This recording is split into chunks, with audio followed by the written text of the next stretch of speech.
Perkembangan, pertumbuhan manusia itu sendiri terjadi atau bermula pada, bertemunya 2 sel gamet, yaitu sel sperma dari pria dan ovum atau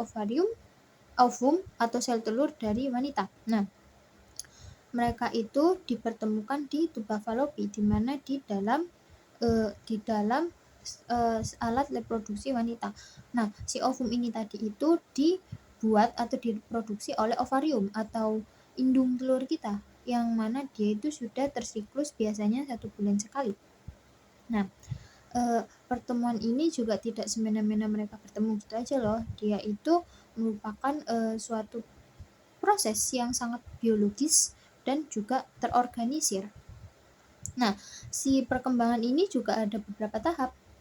Yang pertama yaitu fertilisasi. Nah, si fertilisasi ini setelah mereka itu bertemu, mereka akan bersatu. Si ovum dan si sperma ini mereka akan bersatu di dalam tuba falopi. Nah, dari tadi bahas tuba falopi mulu. Tuba falopi itu apa sih? Nah, tuba falopi itu sendiri adalah suatu saluran yang menghubungkan antara ovarium, indung telur kita dengan uterus atau rahim kita. Nah, setelah mereka bersatu itu akan menjadi bakal dari zigot atau bakal dari calon janin. Nah, fertilisasi ini juga sendiri dibagi beberapa proses, yaitu yang pertama ovulasi.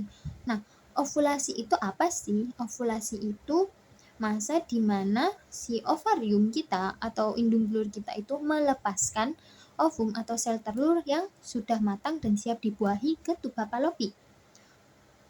Nah, itu bukan semena-mena dia keluar gitu aja loh. Itu ada beberapa peran dari sistem hormonal kita yang mana dia sudah tersiklus dan terjadwal tiap bulan.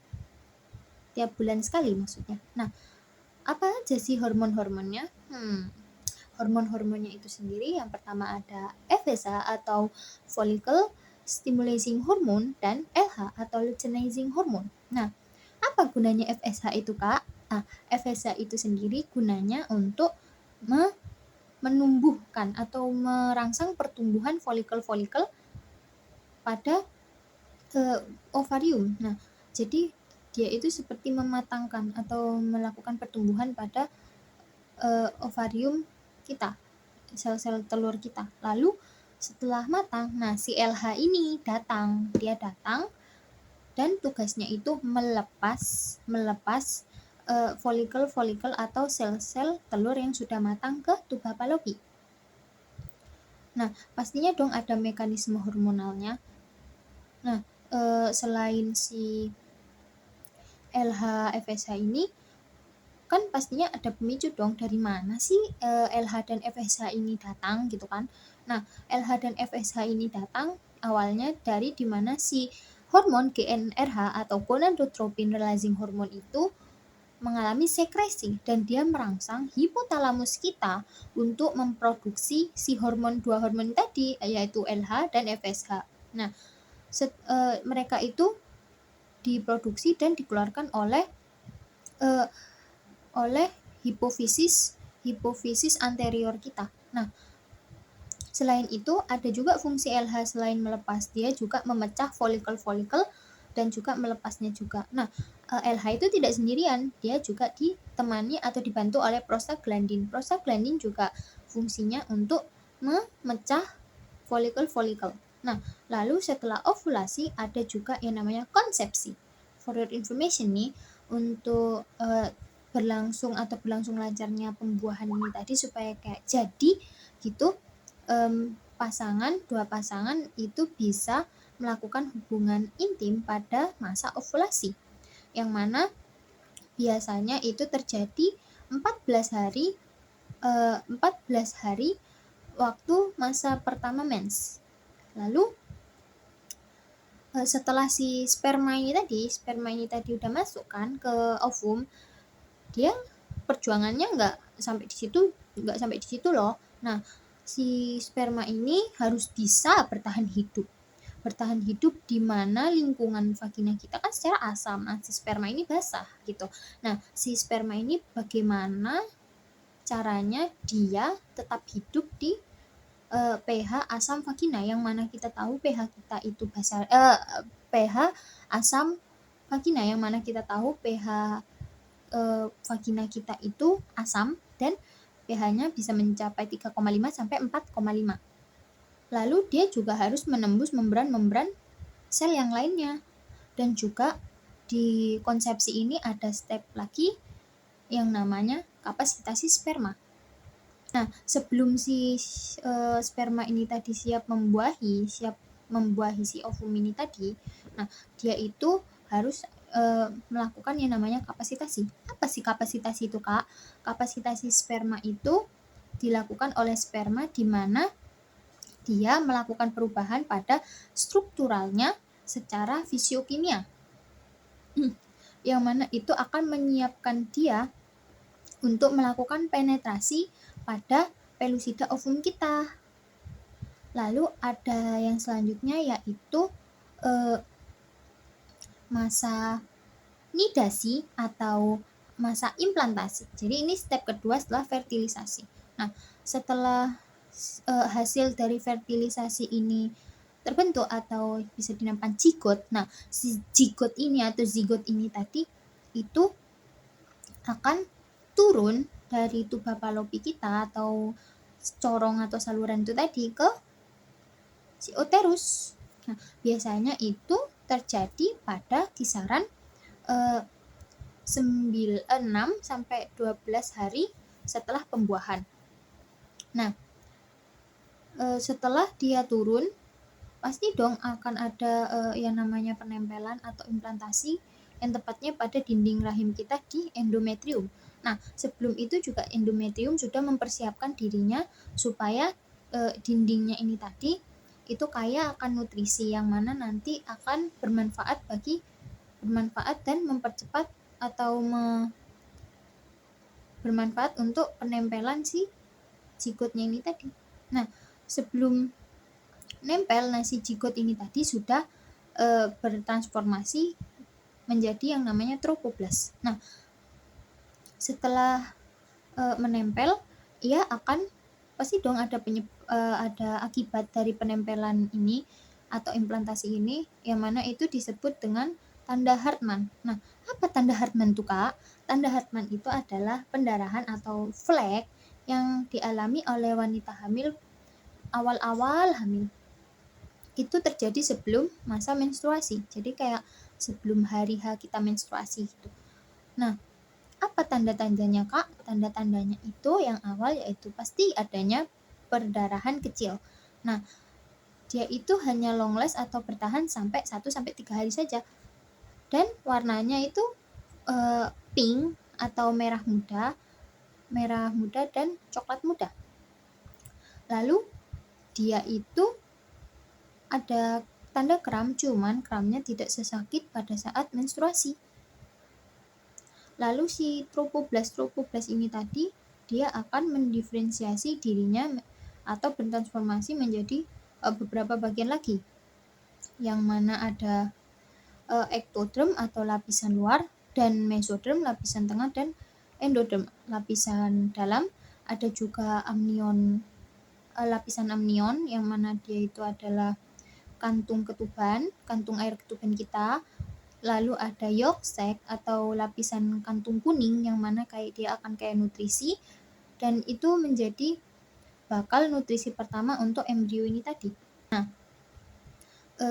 setelah si tropoblas ini berkembang, ada juga yang namanya filicorialis. Nah, filicorialis itu apa, Kak? Filicorialis itu adalah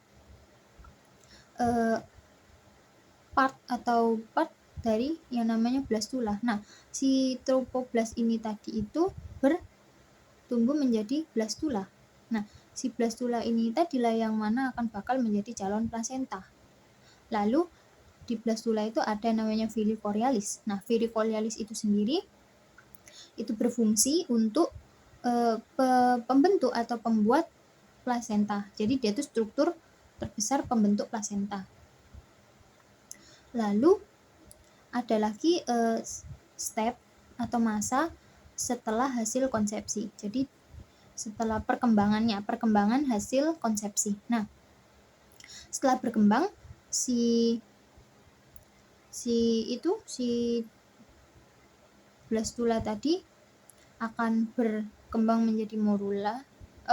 Blastula atau zigoti tadi akan berkembang menjadi morula dan lalu blastula. Nah, si blastula ini hasil akhir tadi kan.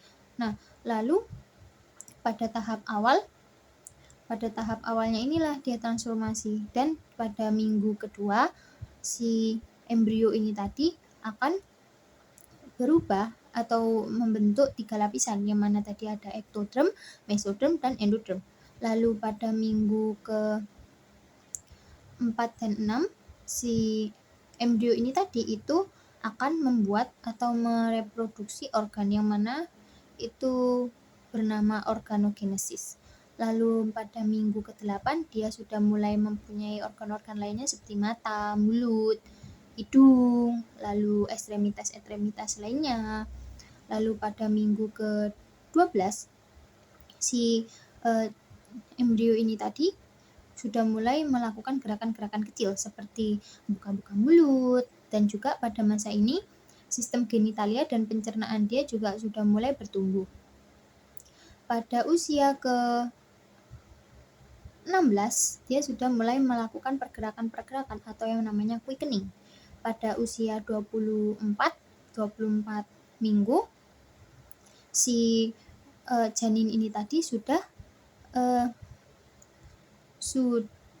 mulai bertumbuh skelektal atau skelektalnya atau tulang-tulang dan rangka-rangkanya sudah mulai kuat.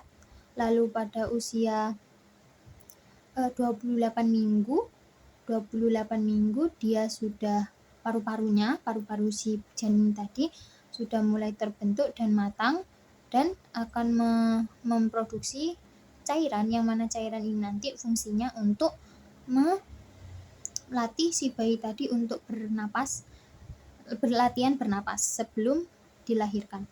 Nah, lalu pada minggu ke-32 dia sudah mulai memproduksi lemak coklat, yang mana nanti akan digunakan sebagai cadangan makanan pada saat dia setelah dia dilahirkan. Lalu pada usia 36 minggu si bayi ini tadi mulai tumbuh besar dan memenuhi rahim dan juga siap dilahirkan. Begitupun juga pergerakannya sudah mulai sedikit. Nah, lalu ada lagi sirkulasi darah janin. Nah, sirkulasi darah janin ini sendiri berbeda loh dengan sirkulasi darah pada orang pada umumnya. Nah, ada beberapa part bagi sirkulasi darah janin. Yang pertama ada foramen ovale, yang mana dia itu adalah saluran yang menyalurkan atau menghubungkan atrium kiri ke kanan, yang mana dia dilewati oleh vena cava, yang mana si vena cava ini kaya akan oksigen disalurkan ke setiap tubuh, dan dia membypass atau memblokir si paru-paru karena si paru-paru belum sepenuhnya terbentuk. Lalu ada ductus arteri, yang mana dia adalah saluran pemersatu arteri pulmonaris dan aorta. Lalu ada yang namanya ductus venosus. Nah, ductus venosus inilah yang dia itu membawa oksigen dari vena umbilicatus ke vena cava, yang mana nanti darah yang penuh akan nutrisi dan oksigen ini dikeluarkan atau dilewatkan ke seluruh tubuh. Lalu sirkulasi, bagaimana tata cara si janin ini tadi. Nah, awalnya si plasenta itu menyalurkan atau memasukkan darah yang kaya akan oksigen dan nutrisi ke vena umbilicatus. Nah, di vena umbilicatus dia dimasukkan ke vena cava, lalu masuk ke atrium kanan, lalu si vena cava ini tadi menyalurkan lagi ke ventrikel kiri, dan nanti dia akan dikeluarkan ke diedarkan ke seluruh tubuh. Sekian penjelasan yang dapat saya sampaikan.